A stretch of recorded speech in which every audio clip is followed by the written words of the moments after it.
이번 순서는 숫자와 통계 그리고 데이터로 서울의 다양한 생활 정보 풀어가는 시간입니다. 빅데이터로 보는 서울. 오늘은 하우사회문제연구소 배철순 소장과 함께합니다. 어서 오세요. 예, 안녕하십니까. 예. 자, 그러면 화면 한번 보시죠. 예. 서울 대중교통 네모에 가장 봅니다. 예. 이거 알겠습니다. 아시겠습니까? 예. 출근 시간. 출근 시간도 정답일 수는 있겠습니다. 예. 그런데 저희가 조금 다른 내용을 준비해봤습니다. 예. 한번 확인해 보시죠.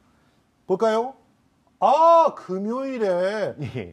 그렇네요, 진짜. 예, 그렇습니다. 예. 지난해 서울시가 대중교통 이용 현황을 분석한 자료를 예. 보면요. 서울 시민들이 시내버스나 지하철 등 대중교통을 가장 많이 이용하는 요일은 금요일로 나타났습니다. 자료 한번 보시겠습니다. 예, 금요일 1,519만 명. 예. 반면 가장 적게 대중교통을 이용하는 요일은 일요일로요. 예. 846만 명이 이용한다고 합니다. 확실히 불금이다 보니까 그렇죠. 술 한잔 할 생각에 차 놓고. 다음이 예. 휴일이다 보니까 예. 아무래도 회식도 많고 예. 자가 운전자들이 차량을 집에 두고 오는 경우가 더 많다고 근데 도대체 추측됩니다. 금요일날 왜 이렇게 차는 막히는 거예요? 아무래도 또 이해할 수가 없습니다. 낮에는 이용하시는 분들이 또 많을 수도 있죠. 집에 두고 가실 수도 있고요. 그러니까 막 이제 낮에 다 이용할 거 다 이용하고 그렇습니다. 저녁 때 이렇게 놓고 가시는군요. 그렇죠. 휴일이다 저녁 보다 때도 보니까 막히던데. 업무용 차량들은 좀 있을 수 있죠. 예. 알겠습니다. 자, 그런데 일요일 저녁만 되면 그냥 월요병 앓는 분이 많단 말이에요. 예. 충분히 이 주중 주말 이 다 대중교통이 나름대로 이렇게 활용이 되고 있다는 얘기인데 하루 평균 대중교통 이용객 수는 얼마나 됩니까? 예, 한번 보시겠습니다.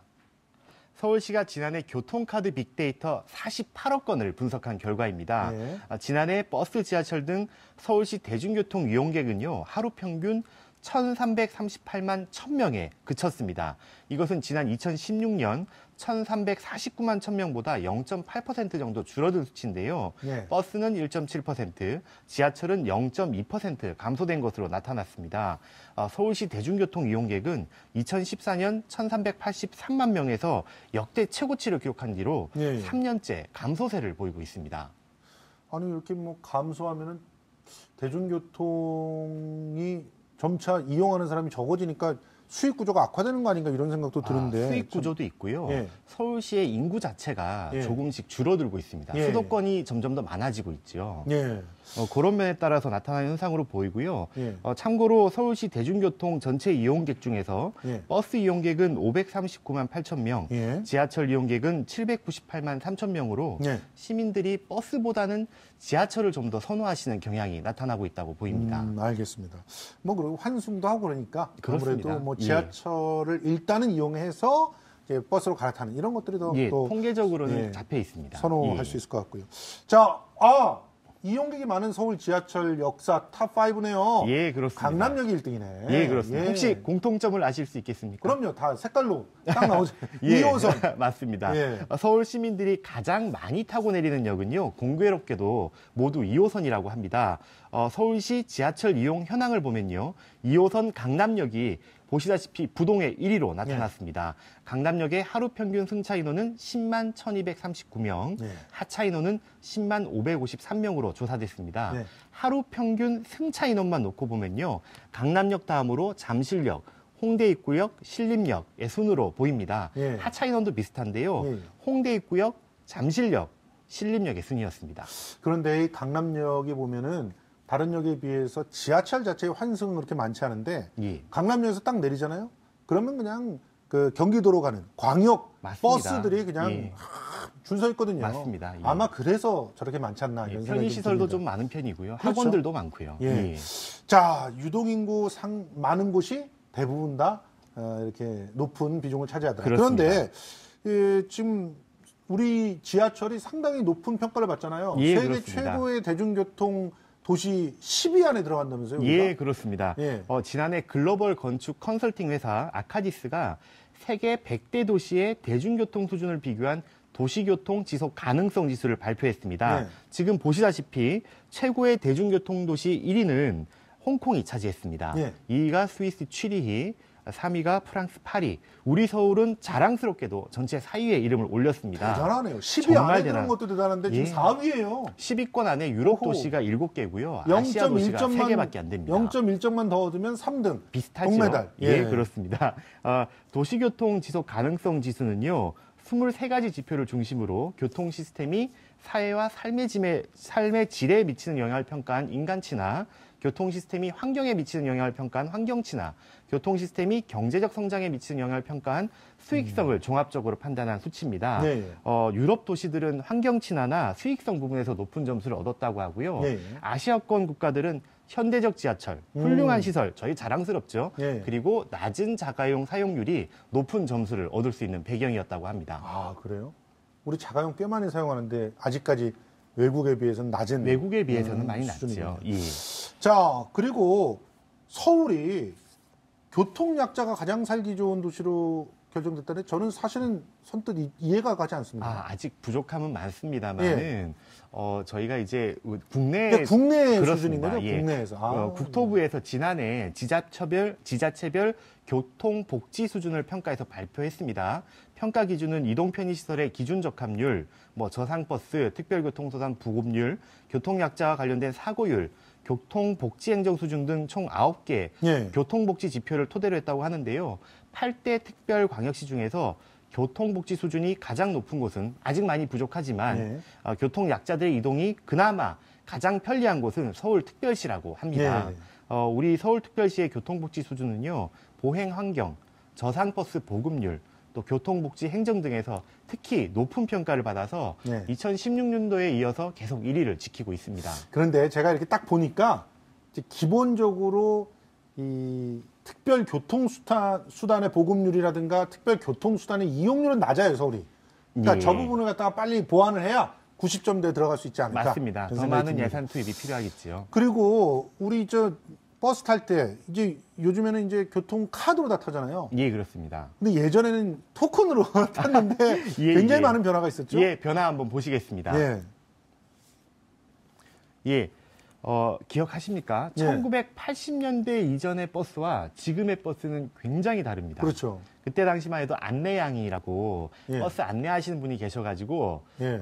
드라마 속에서 나오지만 오라이를 예. 외치면서 예. 승객들의 승하차를 도왔습니다. 예. 또 요금 내는 방식도 많이 틀렸지요. 그렇죠. 승객이 하차할 때 이제 그 안내양에게 예. 요금을 지불하는 그런 토큰이나 회수권 방식이었습니다. 같은 거. 그렇습니다. 1970년대 후반에 들어서야지 이게 토큰하고 회수권이 사용됐습니다. 저도 토큰 세대인데요. 이때만 해도 용돈 받으면 가득가득 사두곤 했죠. 예. 지하철은 1974년 8월에 1호선이 처음 개통됐습니다. 예. 당시만 해도 승차권은 매표소에서 직접 사고요. 그렇죠. 그 표에 출발역 도착지가 나오는 예. 이걸 이제 에드먼슨식 승차권이라고 예. 하는데요. 굉장히 이제 옛날 방식이죠. 이걸 가지고 가고 입찰을 할 때 역무원이 지표 가이로 째끗 맞습니다. 이렇게 예. 일부를 떼는 거죠. 그렇습니다. 그렇게 표식을 남기는 방식을 썼습니다.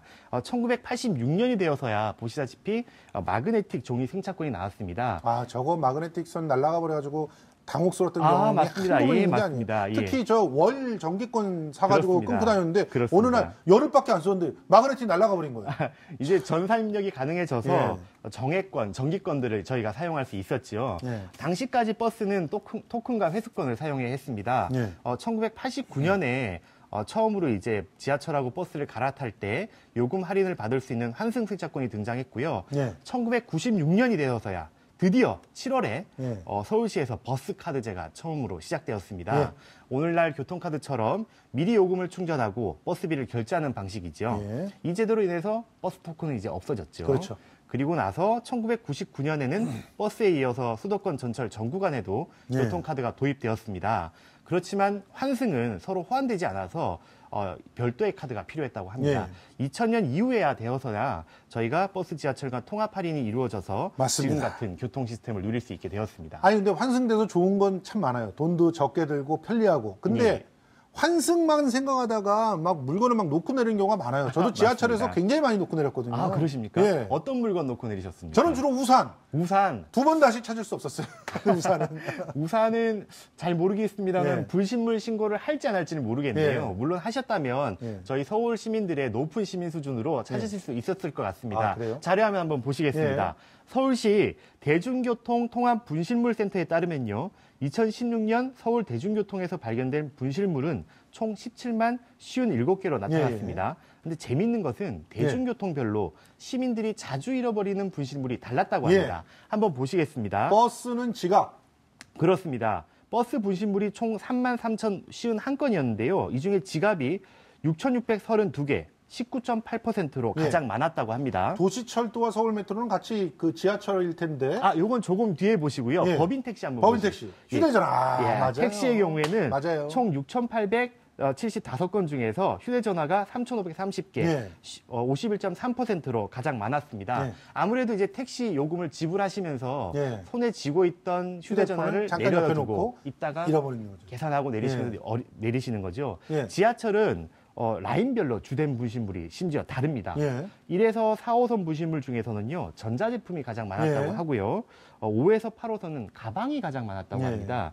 요 이야기를 한번 저희가 여쭤봤어요. 예. 어떻게 이게 다를 수가 있죠 하니까 지하철의 경우에는 이제 선반이 있지 않습니까? 아, 그렇구나. 그 선반에 대학생들이나 직장인들이 가방을 두고 내리시는데 예. 대학가가 많은 2호선에는 예. 노트북을 두고 내리는 대학생들이 많고 그렇군요. 오피스가 많은 호선에서는 이제 서류 가방을 내리고 예. 두고 내리시는 분들이 많다는 그런 이유가 제시되었습니다. 알겠습니다. 오늘 이렇게 서울의 대중교통 관련한 내용들을 빅데이터로 보니까 굉장히 흥미로운 사실을 감사합니다. 여러 가지 알게 된 것 같습니다.